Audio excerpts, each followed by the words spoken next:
আসসালামু আলাইকুম ওরহমতুল্লাহ। পথ টু জান্নাতে আপনাদের সবাইকে স্বাগতম।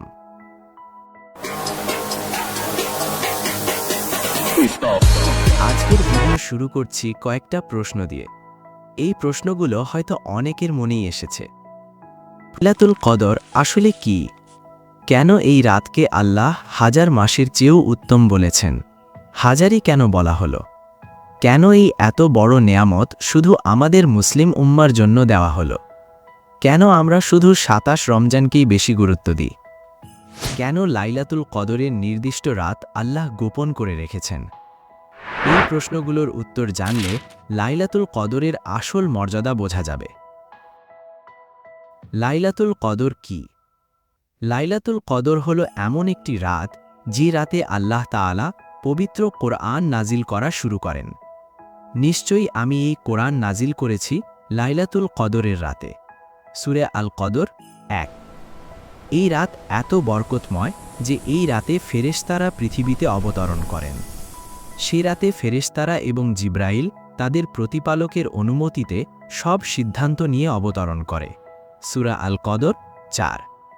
দ্বিতীয় প্রশ্ন, কেন এই রাত হাজার মাসের চেয়েও উত্তম? আল্লাহ তাআলা বলেন, লাইলাতুল কদর হাজার মাসের চেয়েও উত্তম। সূরা আল কদর ৩। অর্থাৎ এই এক রাতের ইবাদত ৮৩ বছরের ইবাদতের চেয়েও বেশি সওয়াবের সমান। কেন এই নিয়ামত আমাদের উম্মতের জন্য? একটু ভেবে দেখুন। হজরত আদম আলাইহিসসালাম প্রায় ১০০০ বছর জীবিত ছিলেন। হজরত নূহ আলাইহিসসালাম তার জাতির মধ্যে দাওয়াত দিয়েছেন প্রায় ৯৫০ বছর। হজরত শীশ আলাইহিসসালাম প্রায় ৯১২ বছর জীবিত ছিলেন। কিন্তু আমাদের প্রিয় নবী সাল্লাল্লাহু আলাইহি ওয়াসাল্লামের উম্মতের গড় আয়ু সাধারণত ৬০ থেকে ৭০ বছর। এই কারণে আল্লাহ তাআলা আমাদের জন্য এমন একটি রাত দিয়েছেন যেখানে অল্প সময়ের ইবাদতও অনেক বছরের ইবাদতের সমান হয়ে যায়। কেন আমরা ২৭ রমজানকেই বেশি গুরুত্ব দিই? আসলে হাদিসে নিশ্চিতভাবে বলা হয়নি যে লাইলাতুল কদর শুধু ২৭ রমজানেই হবে। রাসূলুল্লাহ সাল্লাল্লাহু আলাইহি ওয়াসাল্লাম বলেছেন, তোমরা রমজানের শেষ দশকের বিজোড় রাতগুলোতে লাইলাতুল কদর খোঁজো। সাহিহ বুখারী, সাহিহ মুসলিম। অর্থাৎ ২১, ২৩, ২৫, ২৭ এবং ২৯ রমজানের রাতগুলোর মধ্যে যে কোনো একটি রাতে এটি হতে পারে। তবে অনেক সাহাবীর মতে ২৭ রমজানে হওয়ার সম্ভাবনা বেশি, তাই মানুষ এই রাতটিকে বিশেষভাবে গুরুত্ব দেয়। কেন রাতটি গোপন রাখা হয়েছে?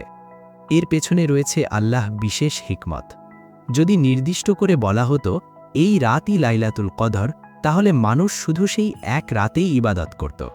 কিন্তু আল্লাহ চান বান্দারা যেন পুরো শেষ ১০ রাত বেশি বেশি ইবাদত করে। এই জন্য লাইলাতুল কদরের রাত গোপন রাখা হয়েছে।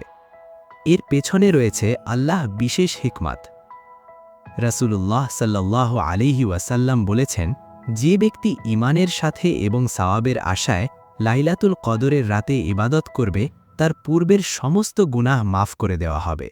সাহিহ বুখারী, সাহিহ মুসলিম। তাই আসুন আমরা সবাই চেষ্টা করি রমজানের শেষ ১০ রাতকে অবহেলা না করে বেশি বেশি ইবাদত করি। আল্লাহ তাআলা আমাদের সবাইকে লাইলাতুল কদরের বরকত পাওয়ার তাওফিক দান করুন। আমিন।